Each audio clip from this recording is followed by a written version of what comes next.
I live in Frankston, okay, which they are currently trying to rebrand as, what are they calling it now? The Frankston Council's calling it something like the key to the peninsula or something to the peninsula, something stupid. And that's great. All right. I love gentrification. As someone who owns a home, as soon as I signed the dotted line on my mortgage, I thought poor people deserve less. And if you're homeless, you should do that somewhere else because it's affecting the value of my home. Okay. Now, as much as I agree with the whole rebrand, pushing Frankston to be seen as this beautiful place where you can raise a family and have young children in, okay, I do think it's a little bit early because every now and then, it doesn't matter how many new coffee shops open up, it doesn't matter how many times they open up a new bakery or some dickhead on TikTok goes, check out this viral fucking pancake store or whatever they do, okay? Every now and then, Frankston will remind you what it truly is, and it is Frankston, okay? For every new coffee shop that opens with a $7.50 latte, there will be teenagers running through the shopping center with knives. For every new store that opens up that's like a hybrid between a bowling alley and an Italian pizza shop, there will be homeless people punching on with police officers. For every update to the facade of the shopping center, there will be 6 empty shops because a deli couldn't pay rent and the only business on that street that could was the one that sells pregnancy tests and helps and also is somehow like a legal aid center for people charged with domestic violence. Frankston will remind you what it truly is.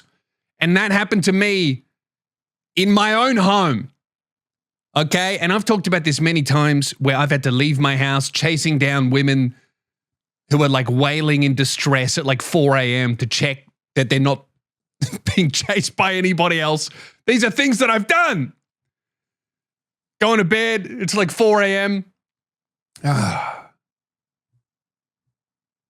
I'm ready to relax. I've stayed up all night. I've had a stressful day. It's time to get some sleep. And then off in the distance, I hear,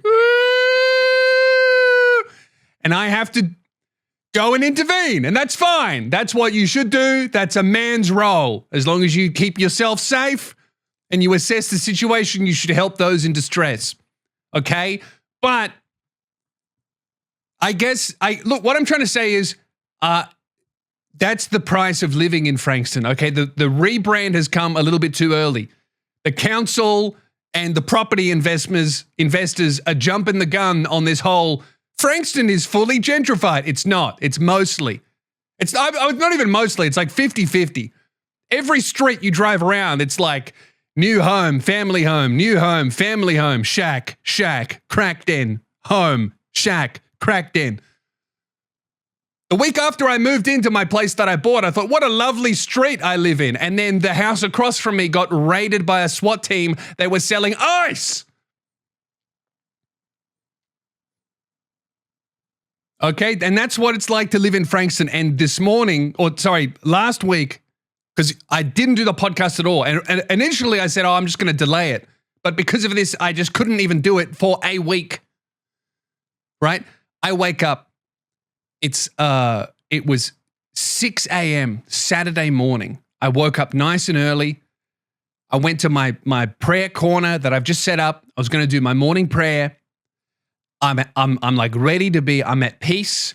I'm ready to commune with the Lord and relax and breathe and meditate and think, what am I being called to do today?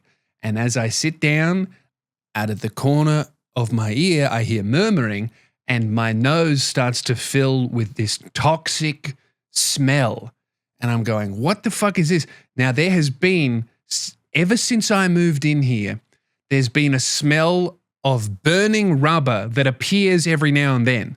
And I'm always hearing hoons driving about speeding, doing burnouts, things of that nature. So I thought that this burning smell was just tires, right? People doing burnouts, and then it would waft around the neighborhood, and I thought that's what the smell was. But I'm up at 6 a.m. on a Saturday, and I smell this smell stronger than I ever have in the whole time that I've lived here. I'm going, what the fuck is that smell? And I look into the air, and it's black smoke everywhere. I'm going, oh my God, is my house on fire? I check my house, I look everywhere, there's nothing wrong. And then I hear the murmuring again. And I go, what is that? And I locate where the sound is, and it's one of my, like, neighbors, like corner neighbor. You know, you got your neighbors either side, and you got your corner neighbors that you just will never see. They're on a different street. That's where the noise come from. And I can't see into their yard except for one spot where I can, like, climb, and so I'm just like, I need to make sure that they're not their house isn't burning down. What the fuck's going on? And I peek my head over, and it's 6 a.m. on a Saturday fucking morning. Oh, by the way, I forgot. I'm in a Zoom call, right, where a priest is doing prayers. And I'm going, I can hear two people murmuring to their invisible friend. What the fuck is going on? Completely distracted. Normally I start my day like this, and it's like such a great way to start my day. But I'm distracted now. I look over the fence, and dude, never seen this guy in my life before. Apparently, I have a crackhead neighbor, and he in his backyard has this pit where he has been burning shit with gasoline, not wood, not making a bonfire of wood. And I peek out, and he's muttering and talking to the fire. It's 6 a.m. on a Saturday. Cunt's been up all night. And I just see him go into his house and pull bed sheets out and plastic tubs and cutlery from the kitchen drawer, and then go to the garden and put flowers in it, and like just objects. And I can see into the guy's house, and it is fucking empty. And it clicks. For the past 8 months or so, one of my fucking back neighbors has been going into their own home, putting objects, kitchen drawers, vases, plastic chairs, wood, anything, bed sheets, clothes, and pouring gasoline over it and fucking burning it. And he's just started. There's black smoke going up like a pyre, taller than the house. It's right near my back fence. I'm thinking, what the fuck is going on? What do I do? I think about going over the fence and being like, hey, yelling at the guy, put that shit out. But then I think, oh, well, I don't want to get involved with this guy. So I call the fire brigade. Dude, it made me feel really good. They were there in like 3 minutes. They were great. However, he denied them entry to the home, and so the police had to be called. They took a lot longer. That was about 30 minutes. And dude, I don't know what happened. I assume he got arrested or what, but bro, my studio was full of this horrific plastic poison smog smell. I couldn't come in here. All week, I had the windows open. I had the toilet fan going. I brought an air purifier in here. I opened up every single window, the door. I left it open for 5 days. The smell wouldn't go away. I'm burning incense. It's finally lifted and I can breathe in here, but I couldn't record in here.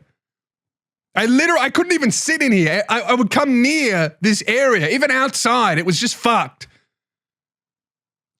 So I'm sorry that I missed the episode, but I hope you understand. It's because some crackhead turned it into a gas chamber. So fucking insane, dude.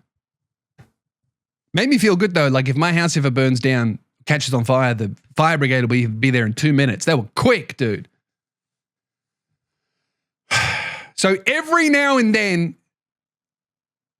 Frankston will remind you why it has the reputation that it does. and it will always remind you when you are having a lovely, lovely day. So I'm sorry that I missed an episode. I hope you understand. Maybe I should have done it in another area. I don't know. I was like, what the fuck is happening?